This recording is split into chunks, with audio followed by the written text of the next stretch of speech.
এবারে জন্মদিনে বড়ি বেগমকে চমকে দেওয়ার একটা উপায় বার করেছি। উজির, বলো তো দেখি কি উপায়? বহুত বড়িয়া কোনো মতলব আছে। এবারে বেগমের জন্মদিনে বিরাট একটা উৎসব করব। সারা দেশ থেকে মহান মহান অতিথিদের নিয়ে আসা হবে। দুনিয়ার সেরা সেরা খাবার, সেরা সেরা গাইয়ে, সেরা সেরা বাজিয়ে, সেরা সেরা নাচিয়ে রাতকে দিন করে দেবে এমন রোশনাই। বহুত বড়িয়া আপনার সোচ, লেকিন মাফ করবেন হুজুর, রাজকোষের অবস্থা খুবই খারাপ। উৎসব করার মতো তো রেস তো নাই জাহাপানা। কোনো কথা শুনতে চাই না। আমি হলাম গিয়ে বাংলার নবাব। আমি আনন্দ হই হুল্লোড় করবো না তো কে আর করবে? একদম ঠিক জাহাপানা, কিন্তু কর বসিয়ে টাকা তোলো। সব কিছুতেই কর বসানো আছে জাহাপানা। হাসি কান্না ছাড়া আর কোনো কিছুতেই কর বসানো যে বাকি নেই। তার ওপরেই কর বসাও। হাসি কান্নার ওপর কর? না, শীতকাল আসছে, বসাও বসাও কর হাঁচির ওপর। হ্যাঁ, হাতির ওপর কর? বসাও। ওরকম মুখ করে আছো কেন? যদি না পারো তো বলে দাও, আমি অন্য উজির নিয়োগ করব। আমি আজই ঘোষণা করে দিচ্ছি, এবার থেকে হাতির ওপর কর দিতে হবে। হ্যাঁ, তো জানাব, এতে প্রজারা যদি ক্ষুব্ধ হয়? আরে বাবা, প্রজাদের কাজই তো মাঝে মাঝে ক্ষুব্ধ হওয়া। তা ঠিক হুজুর। আমাকে কদর করে এমন কিছু সন্ডা আছে, তাদেরকে কাজে লাগাতে হবে। বহুত খুব জাহাপানা। তাহলে হাঁচি গোনার লোকের ব্যবস্থা করে নি। ওই সন্ডারাই হাঁচি গুনবে। ওদের স্বেচ্ছাসেবক হিসেবে নিয়োগ করো। বহুত খুব জাহাপানা। সব জায়গায় লোক পাঠাতে শুরু করো। তবে কৃষ্ণনগরে বেছে বেছে লোক পাঠাবে। আর মনে রেখো, ওখানে গোপাল আছে। সব জায়গায় কর আদায়কারী পাঠিয়ে দেওয়া হয়েছে জাহাপানা। আপনার কথা মতো তাদের বলে দেওয়া হয়েছে যে আদায় হওয়া করের 10% তাদের বেতন হিসেবে দেওয়া হবে। সুতরাং কর আদায়ে কোনো ঢিলেমি হবে না। বহুত আচ্ছা, বহুত আচ্ছা। তুমি ঠিক পড়েছো তো মন্ত্রী, হাঁচির উপরে কর। বলেন তো, আর একবার পড়ছি মহারাজ। আসলে এটা নবাবই মশকরা। আমাদের নবাব যে খুবই রসিক মানুষ তা তো আমরা দেখেছি। বারবার কৃষ্ণনগরের সঙ্গে রসিকতা করতে গিয়ে হাঁড়ি ফেটে রস একেবারে মাখামাখি হয়েছে, আর সারা গায়ে পিঁপড়ে ধরেছে। মস্করা নয়, একদম সত্যি কথা। হাঁচির উপরে কর বসানো হয়েছে, আর আমরা হলাম নবাবের খাস হাঁচি গোনার দল। আমরা এই কৃষ্ণনগরে থিতু হয়ে বসলাম বটে। এবারে হাঁচি গুনবো আর মোহর আদায় করব। গোপাল, তুমি কি বলো? সর্দার, তোমাদের এখানে আসা একেবারেই লোকসান হয়েছে। কেন মশাই? আচ্ছা, আপনি গোপাল? না না, আপনার কোনো কথাই শুনবো না। আমাদের বই বই করে বলে দেওয়া হয়েছে, গোপাল হইতে সাবধান। সর্দার, আমি তোমাকে সাবধান হতেই বলছিলাম। হাঁচি ধরতে গেলে তোমাদের খুব সতর্ক থাকতে হবে, কারণ এই কৃষ্ণনগরের বাসিন্দাদের শরীর স্বাস্থ্য এত ভালো যে এখানে কেউ হাঁচে না, কাশে না, ঢেকুর তোলে না, ইয়ে করে না। বলেন কি মশাই? এটা তো নবাবকে জানাতে হচ্ছে। যাও যাও, এক্ষুনি মুর্শিদাবাদে ফিরে গিয়ে নবাবকে জানাও। ওরে, কেউ এদের যাওয়ার ব্যবস্থা করে দে। ওই তো হেঁচেছে। হাসি এক। পুরো এক মোহর। হাঁচি দুই, দুই মোহর। আরে এটা তো হাঁচির বাচ্চা, এটা তো ধরলে চলবে না। কেন? হাঁচি হলেই তো হলো। কি করবো সর্দার, লিখবো? দেখ, একবার গুনিয়ে যখন ফেলেছি পুরো ছাড়তে পারবো না। আধমোহর লেখ। এটা কাশি, কাশিতে কোনো করের কথা নেই। ওরে লেখ লেখ লেখ লেখ লেখ। হাঁচি তিন, পুরো এক মোহর। হাঁচি চার। হাঁচি 5, লেখো। হাঁচি ছয়।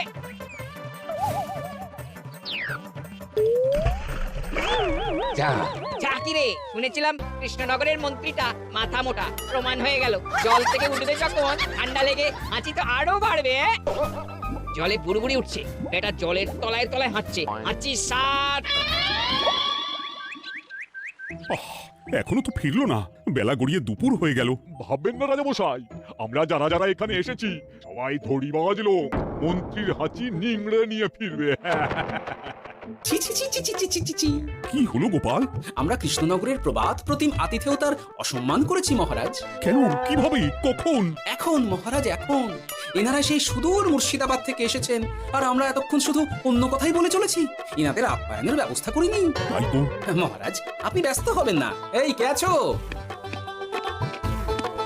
শোনো, এদের রাজ অতিথিশালাতে থাকার বিশেষ ব্যবস্থা করো। এদের খাবার যাবে মহারাজের পাকশাল থেকে। এদের সব সুবিধে অসুবিধে দেখার জন্য দাস দাসী নিযুক্ত থাকবে। এই চলো, হে চলো। আরে দাঁড়াও সর্দার, হ্যাঁ বলুন। তোমাদের তো আবার গোপালের কথা শোনা বারণ। আমার ব্যবস্থায় বোধহয় তোমরা থাকবে না। বাদ দিন তো, আসলে ভয় ছিল আপনার বুদ্ধিকে।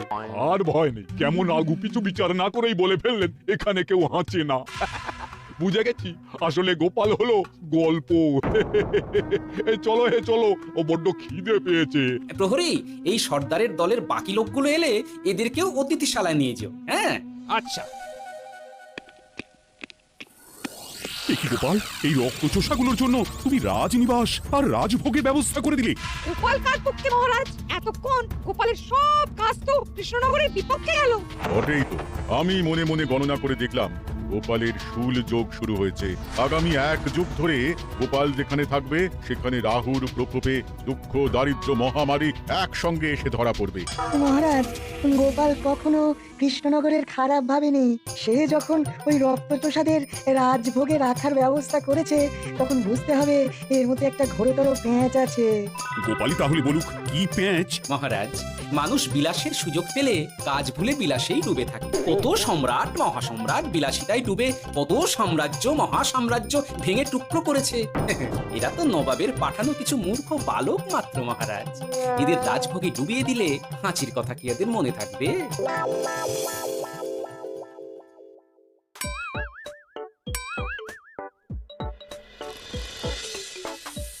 কি ব্যবস্থাপনা সব ঠিক আছে তো? হ্যাঁ, খাসা ব্যবস্থা হয়েছে। আপনারা আমাদের অতিথি বলে কথা, আরাম করুন। বিজ্ঞানী, তোমার এই দুমুখ আয়না আবিষ্কার তোমার জীবনের সেরা কাজ। একদিক দিয়ে আয়না, অন্য দিক দিয়ে কাঁচ। কেউ জানতেই পারবে না যে তার উপর নজর রাখা হচ্ছে। অনবদ্য অনবদ্য। মহারাজের জয় হোক, কিন্তু মহারাজ এই কৃতিত্বের মূল ভাগীদার আমাদের মন্ত্রী। এই কি? হ্যাঁ মহারাজ, মন্ত্রীর দুমুখ কাজকর্ম দেখেই দুমুখ আয়নার কথা আমার মাথায় আসে। মুখ সামলে কথা বলো বিজ্ঞানী। ওরা শুনতে পাচ্ছে, যা চেঁচালেন 20 ইঞ্চির দেওয়াল ভেদ করে ওদিকে চলে যাবে কথা। এই কে যেন কাকে মুখ সামলে কথা বলতে বললো? ওই ওই বাইরে কেউ বলেছে। এই তোমরা সবাই শোনো, অতিথিদের যেন আদর যত্নের ত্রুটি না হয়। আমি আর যাই, কাল সকালে আসবো, কেমন? গোপালকে নিয়ে নবাব আর উজির যেমন ভয় দেখিয়ে দিয়েছিল, গোপাল কিন্তু সেরকম নয়। এই তোরা কি বলিস? না না না না না না, গোপাল একটু ওই হাবাগোবা আছে দাদা। দেখো দেখি কেমন বুক পেতে দিয়েছে। এবার ওদেরই বুকে বসে ওদেরই দাড়ি ওপড়াবো। গোপালের জবাব নেই, ঠিক সামলে দিল। মহারাজ, এই প্যাচটা আমার মাথাতেই এসেছিল, কিন্তু ওই যে নাকে মাছি ঢুকে গিয়ে সব বরবাদ হয়ে গেল। মহারাজ, এই পরিকল্পনা যদি মন্ত্রীর মাথাতে আগে এসে থাকে তাহলে এদের মন্ত্রী আমার চেয়ে ভালো করে সামলাতে পারবেন মহারাজ। এই তো এই দায়িত্ব আমি নিলাম মহারাজ। আহা, সকালে ঘুম থেকে উঠে এই রকম বেলের পানা যেন স্বর্গের অমৃত। আছে আছে, আরো আছে। পানীয়, খাদ্য, আরাম, আয়েশ যত চাও তত পাবে। এ কি, আপনি গোপাল কোথায়?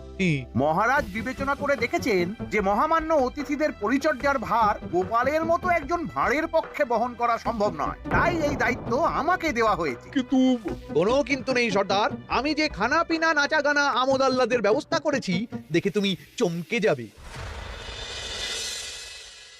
দেখা নয় বিজ্ঞানী, এবার শুধু কাজের সময়। কাল মন্ত্রীর উপর ওদের ভার ছেড়ে দিয়ে কৃষ্ণনগরে যে সর্বনাশটি করেছো, কোনো কাজ করে আর সেটিকে সামলানো যাবে না। হ্যাঁ, আহা, তোমার দেখছি মন্ত্রীর উপরে একটুও আস্থা নেই। ঠিক কি প্যাচ করছো বলো তো? প্যাচের কথা পরে হবে, তোমাকে যত তাড়াতাড়ি সম্ভব হাঁচির ওষুধ আবিষ্কার করতে হবে। হাঁচির ওষুধ? হ্যাঁ, হাঁচির ওষুধ। ওভাবে দেখছো কি বন্ধু? তোমাদের কাজের সব দায়িত্ব এখন আমার কাঁধে। তোমরা আমোদ করবে আর আমি কর আদায় করে তোমার হাতে এনে তুলে দেব। সর্দার, এর মধ্যে একটা চাল আছে মনে হচ্ছে। কি আর আমি বুঝিনি। এখন কি করবে? বিশ্বাস করে আদায় উসুলের ভার এর উপরে ছেড়ে দেবে? পাগল নাকি? মন্ত্রীমশাই, বলো বন্ধু। বলছিলাম আর দেরিতে কাজ কি?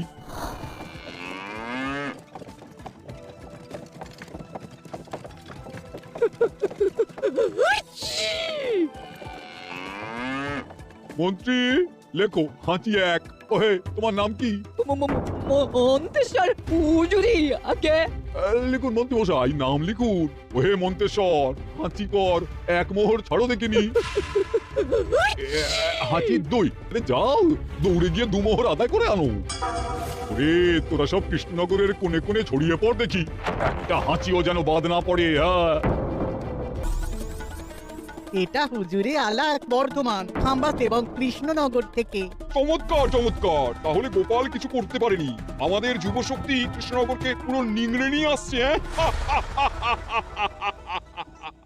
মহারাজ কৃষ্ণচন্দ্রের একটা আবেদন আছে জানাব। এই হাঁচি করের 30% যদি ওই রাজ্যকে দেওয়া যায় তাহলে আদায় উসুল আরো ভালো হবে। ওরা বলেছে যে আপনি যদি 30% দেন তাহলে কর আদায় একেবারে জান লড়িয়ে দেবে। মঞ্জুর মঞ্জুর। আর একটা আর্জি আছে হুজুর, কৃষ্ণচন্দ্র কদিন বাদে নবাবকে কৃষ্ণনগরে আমন্ত্রণ জানিয়েছে। কেন? কৃষ্ণনগরের নবাব এবং তার উন্নয়ন উপলক্ষে এক মহোৎসব হবে। সেই সঙ্গে শহরে থাকা ইংরেজদের কাছেও নবাবের সৈন্য বলের এবং নবাব ও কৃষ্ণনগরের মধ্যে পারস্পরিক ভ্রাতৃত্বের সম্পর্কের বার্তাও পৌঁছে দেওয়া যাবে। নবাবের অধীনস্থ রাজারা নবাবের শত্রু, এই রকম একটা ধারণা থেকে ইংরেজরা ইদানিং বেপরোয়া হয়ে উঠেছে, তাতে লাগাম উঠবে। বহুত খুব, মঞ্জুর মঞ্জুর মঞ্জুর। কি ব্যাপার গোপাল? জাহাপনা বলুন, কি খিদমত করব? আমি যা বলবো তাই করবে। অবশ্যই জাহাপনা। কি আবাদ কি আবাদ। উজির তুমি সাক্ষী, মহারাজ কৃষ্ণচন্দ্র আপনিও সাক্ষী। গোপাল আমাকে কথা দিয়েছে আমি যা চাইবো তাই করবে। গোপাল তুমি আমার সঙ্গে মুর্শিদাবাদ যাবে, এখন থেকে আমার দরবারের বিদূষক হিসেবে থাকবে, কেমন? ওরে ওরে ওরে ওরে ওরে তোরা বাজনা বাজা বাজনা বাজা। এখন থেকে গোপাল আর কৃষ্ণনগরের নয়, গোপাল মুর্শিদাবাদের। চটছে বাজা। কি হলো? হুজুর, মনে হচ্ছে আপনার সৈন্যদল হাঁটছে। হ্যাঁ? হুজুর, হাঁচি করের বন্যা সব সৈন্য 10-12টা করে হেঁটে ফেলেছে, মানে প্রচুর মোহর হয়ে গেছে আর বাড়ছে বাড়ছে। আমার হাঁচি গোনার দল একটা হাঁচিও বাদ দেবে না। মোহর রাখার জন্য নতুন পোশাকখানা বানাতে হবে হুজুর। সর্দার আমাদের হাঁচিগুলো কি খুলবো? হ্যাঁ, নিশ্চয়ই। একটা হাঁচিও যেন বাদ না পড়ে। চলুন হুজুর, আমরা এখানে দাঁড়িয়ে থেকে আর কি করব? ওরা হাঁচুক আর হাঁচি গুনুক। চলুন নবাব বাহাদুর, আপনার জন্য কৃষ্ণনগরের রাজাতিথ্য অপেক্ষা করছে। হুজুর, আমার মনে হয় আমাদের কৃষ্ণনগরে এখন আর দেরি করা উচিত হবে না। আমরা সোজা শহরের দিকে রওনা হয়ে যাই। শহরের ইংরেজদের শিক্ষা দিয়ে ফেরার পথে আমরা কৃষ্ণনগরে আতিথ্য গ্রহণ করব। সে কি মহারাজ, নবাবের মতো কর্তব্যপরায়ণ ইনসানকে তার কর্তব্য পালনে বাধা দেবেন না। আমরা ওনার শহর থেকে ফেরার অপেক্ষায় থাকবো। ঠিক ঠিক, আমার এক্ষুনি শহরে যাওয়ার দরকার। ইংরেজরা সব নিয়ম কানুন ভেঙে চুরে যা ইচ্ছে তাই করতে আরম্ভ করেছে।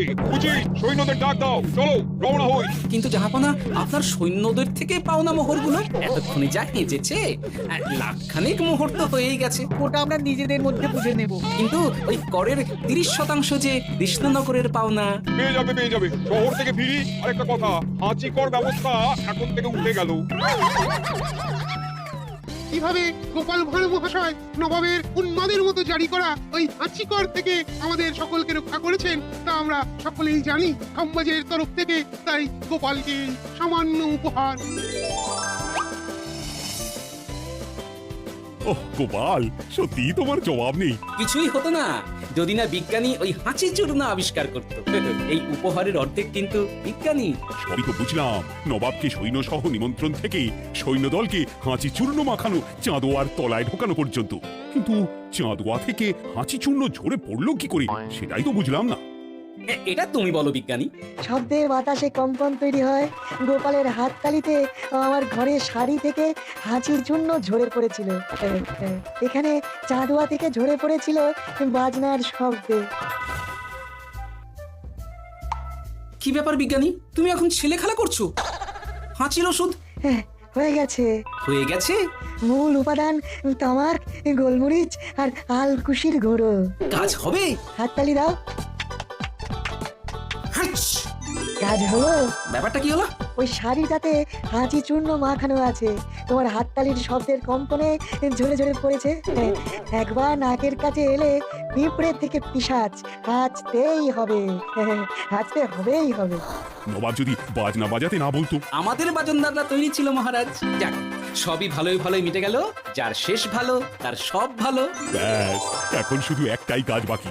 নবাবের কাছ থেকে পরের 30% বাবদ পাওনা মোহর মুর্শিদাবাদে গিয়ে নবাবের কাছ থেকে তুমি নিয়ে আসবে। আচ্ছা মহারাজ।